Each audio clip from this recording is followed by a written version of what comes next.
क्या आपने कभी महसूस किया है कि आप कम बोलते हैं और लोग आपको कमजोर समझते हैं? और क्या कभी ऐसा लगा है आपको कि काश आप भी दूसरों की तरह ज्यादा बोल पाते, तो शायद लोग आपको ज्यादा समझते, ज्यादा महत्व देते। लेकिन रुकिए, एक बात साफ कर लेते हैं। अगर आप यह सोचते हैं कि ज्यादा जो बोलता है वही समझदार होता है, तो दुनिया के सभी बाजारों में जो बोलने वाले मिट्ठू तोते बिकते हैं वो सबसे बड़े विद्वान होते। पर ऐसा नहीं है ना। सच तो यह है कि आपका कम बोलना आपकी कमजोरी नहीं, आपकी सबसे बड़ी ताकत है। और अगर यही बात स्वयं भगवान श्री कृष्ण ने कही हो तो क्या आपका नजरिया बदल जाएगा? तो आइए आज श्री कृष्ण की वाणी के साथ, उनके जीवन के उदाहरणों के साथ समझते हैं कि क्यों कम बोलना आपकी सबसे बड़ी दिव्य शक्ति है। राधे राधे मेरे प्यारे दोस्तों, आज की इस विशेष वार्ता में हम बात करेंगे मौन की शक्ति की। आपने अक्सर सुना होगा, बोलना सीखो तभी सफल रहोगे। लेकिन गीता में श्री कृष्ण कहते हैं, अनुद्वेग कर्णम वाक्यम सत्यम प्रियहितम च यत्, अर्थात ऐसा वचन बोलो जो किसी को उद्वेग ना दे, जो सत्य हो, प्रिय हो और हितकारी हो। मतलब शब्दों की संख्या नहीं, बल्कि शब्दों की गुणवत्ता मायने रखती है। और यही बात हमारे शास्त्रों में भी कही गई है।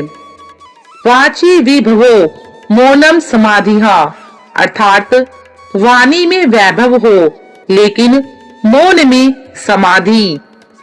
जो मौन रहना जानता है वही सच्चे आनंद को पाता है।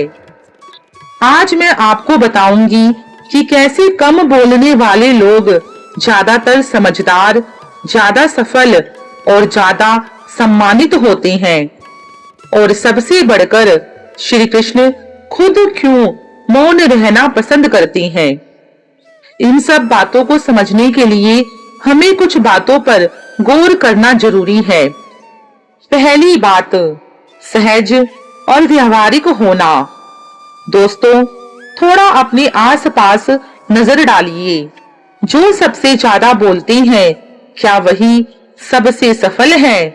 या फिर जो ध्यान से सुनता है, समझता है और फिर तोल माप कर बोलता है, वही ज्यादा प्रभावशाली होता है? कम बोलने वाले व्यक्ति ज्यादा समझदार होते हैं। जब आप चुप होते हैं तो सामने वाला अपना पूरा दिल खोल देता है। आप उसे बिना टोके सुनते हो तो वह आपको बुद्धिमान समझने लगता है। और सबसे बड़ी बात, आप उसके दर्द को, उसकी जरूरत को समझ पाते हो। यही सबसे बड़ी समझदारी है। दूसरी बात, कम बोलने वाले ज्यादा बुद्धिमान यानी इंटेलिजेंट होते हैं। एक लाइन में पूरी बात कहने वाला ही असली विद्वान होता है, क्योंकि जितने कम शब्द उतनी ज्यादा ताकत। जैसे श्री कृष्ण ने अर्जुन को गीता सुनाई केवल 700 श्लोक में, पूरा जीवन का दर्शन कराया, यानी कम शब्द और गहरी बात। तीसरी बात, कम बोलने वाला ज्यादा फ्रेंडली होता है, क्योंकि वे सुनना जानता है। दोस्ती का मतलब सिर्फ अपनी बात कहना नहीं, दूसरों की बातें सुनना भी है। और कम बोलने वाले किसी का समय बर्बाद नहीं करते, इसलिए लोग उनकी इज्जत करते हैं। चौथी बात, कम बोलने वालों में सफल बनने की क्षमता ज्यादा होती है, क्योंकि उनके पास धैर्य का अथाह भंडार होता है। वे फालतू बातों में ऊर्जा नहीं लगाते, बल्कि काम पर लगाते हैं। जो बोलता कम है और करता ज्यादा है, यही सफलता का मूल मंत्र है। दोस्तों, अब इन्हीं बातों को श्री कृष्ण कैसे देखते हैं, आइए समझते हैं। श्री कृष्ण कहते हैं, मौन सबसे बड़ा व्रत है।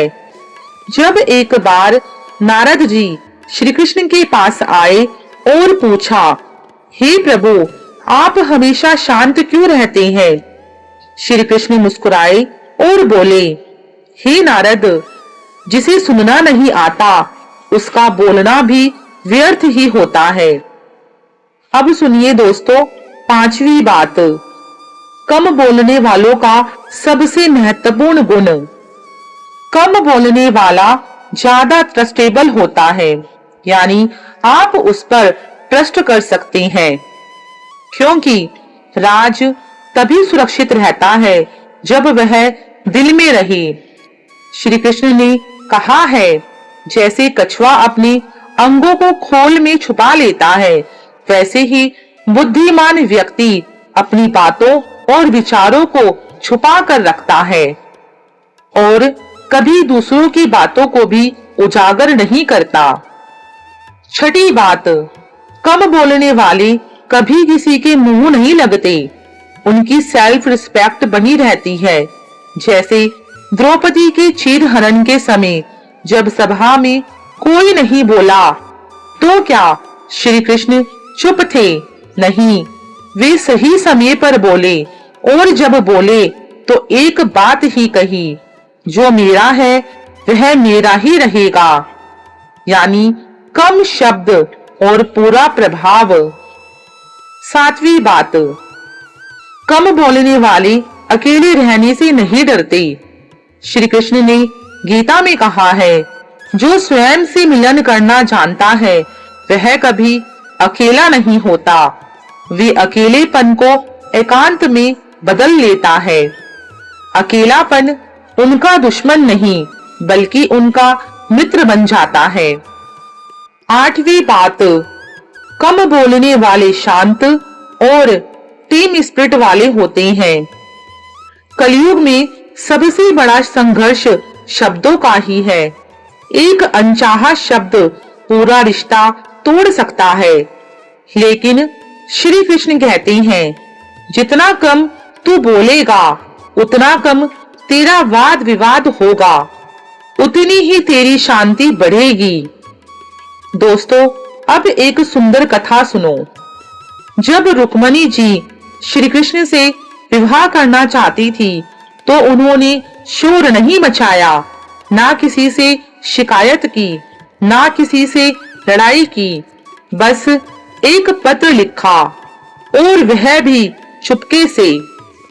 कुछ ही शब्द थे उसमें, लेकिन दिल की गहराई थी। श्री कृष्ण ने वह पत्र पढ़ा और चुपचाप रुक्मणी का हाथ थामने द्वारका चल पड़े, बिना किसी शोर के, बिना ढिंढोरा पीटे, बस एक मौन संकल्प के साथ। और वहीं रुक्मणी, जिसे उसका अपना भाई रोकना चाहता था, फिर भी वह श्री कृष्ण की अर्धांगिनी बन गई। यही है मौन की ताकत।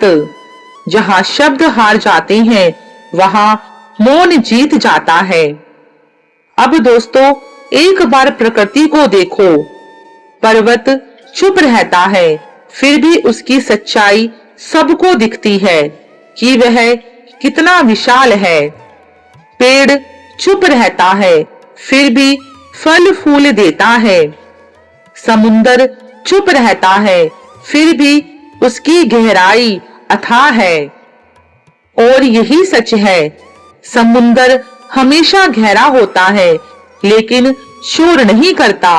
और जो नदियां उथली होती हैं, वही सबसे ज्यादा शोर मचाती हैं। श्री कृष्ण कहते हैं, गहराई हमेशा शांत होती है। जो सिर्फ शोर मचाता है वही नदी के किनारे का झाग है, जो थोड़ी देर बाद गायब हो जाता है। और जो चुप है वही समुंदर की गहराई है, जिसे मापा नहीं जा सकता। इसलिए कम बोलने का अर्थ कमजोरी नहीं, आपकी गहराई है।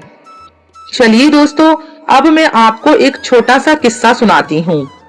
एक बार एक शिष्य ने श्री कृष्ण से पूछा, हे प्रभु, मैं कम बोलता हूँ, लोग मुझे कमजोर समझते हैं। श्री कृष्ण मुस्कुराए और बोले, जब बांसुरी मेरे हाथ में होती है तो वह बोलती नहीं, लेकिन जब मैं उसे बजाता हूँ तो पूरी दुनिया सुनती है। तुम भी बांसुरी बनो, हर समय मत बोलो, लेकिन जब बोलो तो दुनिया सुनने पर मजबूर हो जाए। तो दोस्तों, आज श्री कृष्ण आपको यही सीख देते हैं। श्री कृष्ण कहते हैं, हे साधक, तेरे शब्द तेरे हैं, पर उनका प्रभाव सारे जगत पर पड़ता है। इसलिए बोल तभी जब जरूरी हो, बोल तभी जब सत्य हो, बोल तभी जब मौन से अधिक मूल्यवान हो।